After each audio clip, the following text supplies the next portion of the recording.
6 minutos nos separan de las 9 de la mañana. Seguimos con más Arriba Gente. La temperatura subió 1 gradito, Humberto, 11 grados tenemos a esta hora. De todas maneras, la sensación térmica es baja por el viento que hay aquí en la capital. Es momento de empezar con nuestra primera entrevista. En este caso será vía remota. Recibimos al doctor Wilde Tyler, director de la Institución Nacional de Derechos Humanos. Habíamos convocado la semana pasada para dialogar sobre el informe que elaboró la institución sobre el derecho de admisión, ¿no?, de personas vacunadas contra el COVID, y se concluyó que esto no configura una discriminación. Ya vamos a estar ampliando y detallando el porqué y bueno, qué se evaluó para la elaboración de este informe. Pero las últimas noticias apremian. Le damos la bienvenida a Tyler. ¿Cómo le va? Buenos días, ¿cómo están? Muchas gracias por invitarme.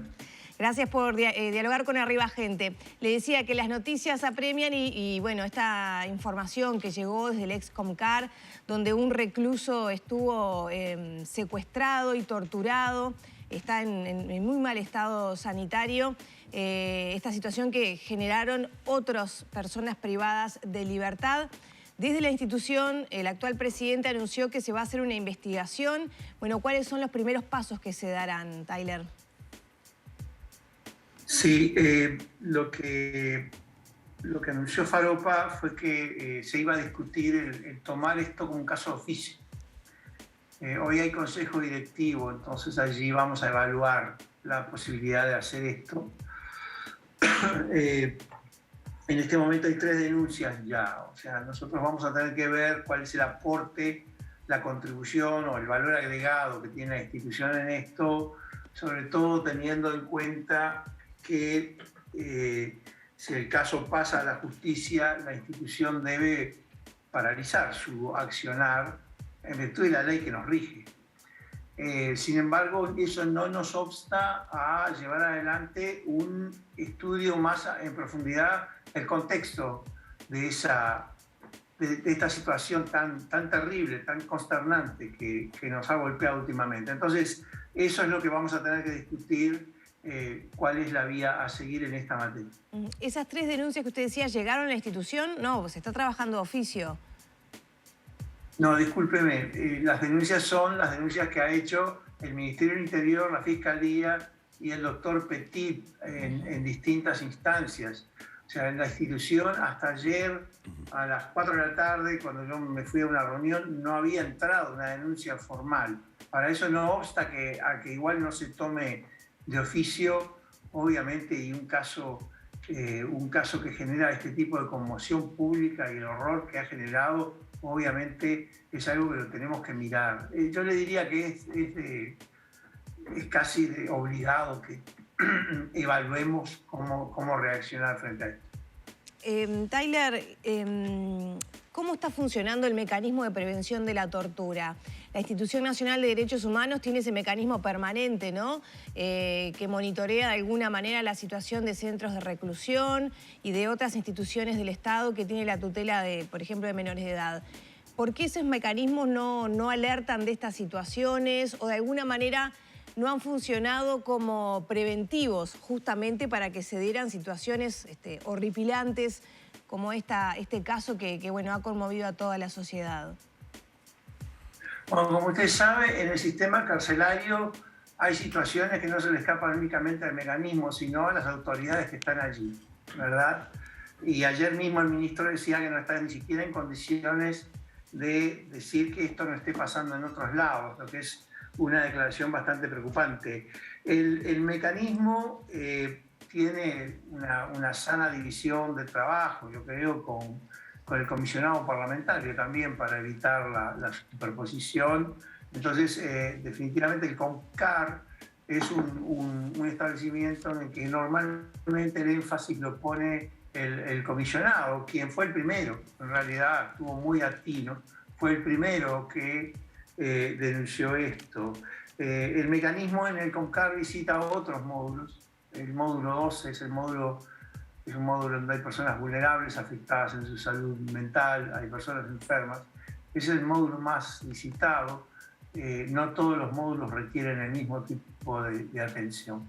O sea que sencillamente nosotros no hemos estado en el módulo 11 por un tiempo, sí lo habíamos visitado en alguna ocasión, pero no, hace ya un tiempo que no hemos estado allí. O sea que no tenemos ese elemento. En otros casos no se nos escapan. Y vamos y hacemos las denuncias, lo discutimos con las autoridades o lo discutimos con la justicia, lo llevamos el caso a la justicia. Yo creo que este caso también da testimonio del poder de la imagen. Por suerte para esta víctima, para este hombre, hubo una foto que salió y ustedes han hecho un muy buen trabajo publicitando esta realidad. Pero vamos a ser claros, es nada más que la punta de un iceberg de violencia intracarcelaria que está en un momento de franco deterioro y empeoramiento debido al hacinamiento. El hacinamiento trae más violencia y en este momento el hacinamiento está aumentando de manera exponencial. Esta preocupación que ya venía de antes, pero claro, se ha acentuado y desde la aprobación de la LUC. Nosotros en mayo del año pasado, la institución dijo en la comisión parlamentaria que discutía la LUC, bueno, si se toman estas medidas es inevitable que empiecen a pasar, a darse episodios graves de hacinamiento y de la violencia carcelaria, intracarcelaria que conlleva. Y lamentablemente, bueno, estamos acá, ahora estamos acá. Aquella no era una profecía, era sencillamente anticipar lo que sabemos en función de las experiencias de tantos otros lugares. Ahora, doctor, usted ha entrado justamente en un tema que me parece tremendamente interesante porque uno ya avisora, uno comienza a escuchar voces con respecto a esta situación, de la que muy bien usted ha dicho, el comisionado parlamentario se encargó desde hace muchos años de denunciar las situaciones en cárceles. Hemos tenido visitas de comisiones de derechos humanos que han señalado a Uruguay con muy mala nota con respecto al tema de cárceles, y uno comienza a ver también en algunos actores políticos la politización de esta situación. Esto es algo que atraviesa a varios gobiernos en el Uruguay porque no se ha hecho absolutamente nada en materia del sistema carcelario para tratar de evitar el hacinamiento. ¿Cómo podemos evitar algo que sería aún mucho peor, enfrascarnos en una discusión de tipo político, ideológico, partidario y atacar verdaderamente el problema, que es la vulneración de los derechos humanos de las personas privadas de libertad porque cometieron delitos, pero que tienen sus derechos? Bueno, definitivamente este es un tema que debe y merece ser despartidizado. Lamentablemente la discusión no está planteada en nuestra clase política en esos términos, pero quizá este tipo de episodios ayuda a promover una cierta sanitización de este debate para que sea lo que tiene que ser un debate abierto, un debate nacional y un debate que involucre a todas las fuerzas. ¿Por qué digo esto? Este no es un problema nuevo, el problema de la violencia intracarcelaria. Existía en el gobierno anterior. En este momento se está empeorando. Este año llevamos ya a esta altura del año más muertos en la cárcel que en todo el año pasado. Entonces, ¿qué es lo que ocurre? La dinámica que han asumido en algunas ocasiones los actores políticos es echarse las culpas hacia atrás y hacia adelante. Sin embargo, el problema es efectivamente sistémico y es efectivamente estructural, pero eso no quiere decir que no haya responsabilidades y que las responsabilidades deban asumirlas todas. Es una responsabilidad de Estado y todos aquellos componentes del Estado, no únicamente el Poder Ejecutivo, tienen que asumirla. El Parlamento también tiene que asumirla. Los actores políticos que están allí estuvieron en el gobierno. Han hecho cosas, yo quizás no comparto tanto eso que no se ha hecho nada. Se ha hecho algo y se ha hecho mucho a veces en administraciones anteriores e incluso en esta, aunque no se ha explicitado, hay un plan de dignidad carcelaria que no lo conocemos lamentablemente porque no ha sido transparentado como debería ser. Pero algo se ha hecho. El problema es que no es suficiente y las cosas que se hacen en paralelo, que empeoran el sistema, que generan el hacinamiento se siguen haciendo. Entonces, por eso yo digo que está empeorando. Y además nos están ofreciendo soluciones. Cuando se dice vamos a construir 3 cárceles, o sea, lo que necesitamos es darle un marco un poco estratégico a eso. A ver, 3 cárceles, ¿para qué van a servir? Van a servir para descongestionar el hacinamiento actual. Y la pregunta sería, ¿en cuánto tiempo volvemos a estar hacinados si se sigue metiendo en la cárcel con este ritmo que estamos a la gente, con el ritmo que estamos haciéndolo ahora? Entonces me parece que hay preguntas que son muy grandes, que son de política pública, que deben ser hechas, que no están siendo hechas. Y yo sí creo y coincido con lo que fue su análisis previo a la pregunta, que la politización del tema lamentablemente no está ayudando. Quizá estos cimbronazos a la conciencia que nos dan estos episodios ayuden. Pero si solamente se ponen parches, entonces vamos a seguir peor. O sea, vamos a seguir, como están las cosas hoy, vamos a seguir peor. Y si el ministro dice, no puedo asegurar que no esté pasando en otros lados, la expectativa que tenemos que tener como ciudadanos es que inmediatamente diga qué es lo que está haciendo para asegurar que no va a pasar en otros lados. O sea, y que no nos quedemos con esa impresión del parche circunstancial reactivo frente a lo que definitivamente es una historia de horror que salió a la luz porque hubo fotos y porque hubo un relato, bueno, que es tan consternante como sabemos todos. Tyler, ya para cerrar con este tema, hoy va a haber reunión de directorio y ahí se va a diagramar entonces la investigación que se va a realizar, un poco también dependiendo cómo se accione esto a través de la justicia. Bueno, ahí vamos a ver qué curso de acción tomamos, yo diría. Hay una moción, fue discutido ayer brevemente en los corredores, de que podríamos efectivamente abrir una investigación de oficio sobre el caso, sobre el contexto, podría ser también, pero tenemos que evaluar un poquito y obtener información en cómo está, porque sobre el caso concreto, sobre todo, si nos pusiéramos a investigar y llega inmediatamente a la justicia, eso paraliza la investigación, entonces evitamos hacerlo. Lo que tenemos que hacer es ver qué es lo que la institución puede contribuir mejor a esta situación, ¿verdad? Doctor, aprovecho para preguntarle por el tema de la resolución, el informe de la Institución Nacional de Derechos Humanos sobre el derecho de admisión de personas vacunadas en eventos, hoteles, bares. Bueno, ¿cuáles? Han encontrado que no dejar ingresar a esos eventos a personas no vacunadas no es una discriminación. ¿Cuáles son un poco los argumentos en ese sentido? Sí, bueno, usted sabe que teníamos 2 tipos de denuncias que llegaron por decenas a la institución.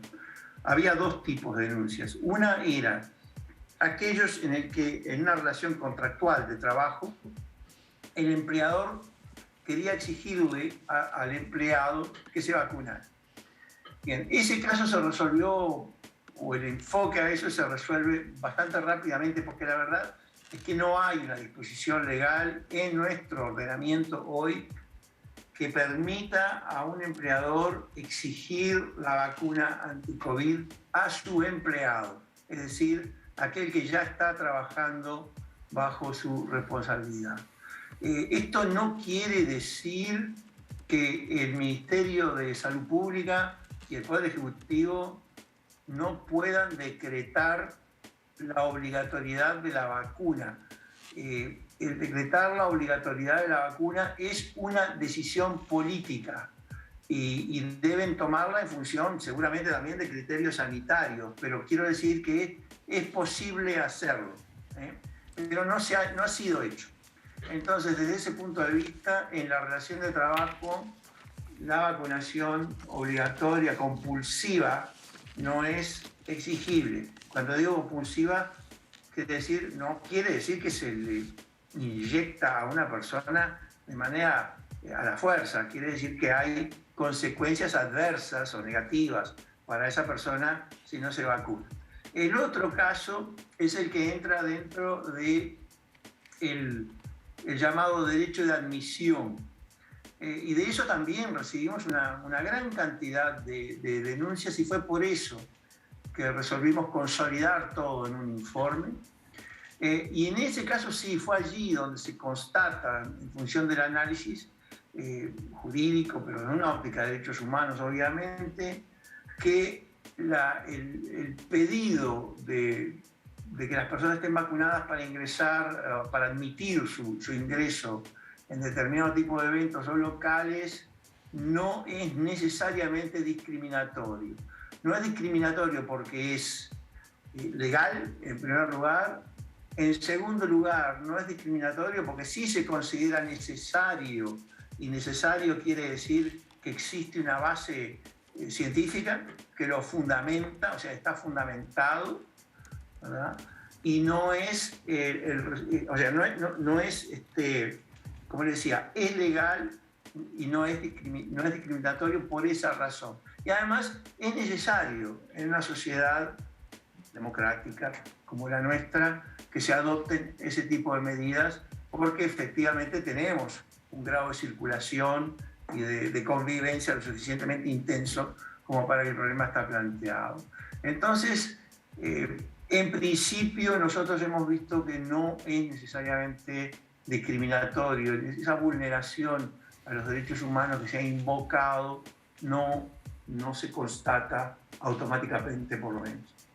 Doctor, ha sido muy amable. Muchísimas gracias por estos minutos en la mañana aquí en Arriba Gente. Es un gusto para mí. Muchas gracias. Hemos estado dialogando con el doctor Wilder Tyler, director de la Institución Nacional de Derechos Humanos.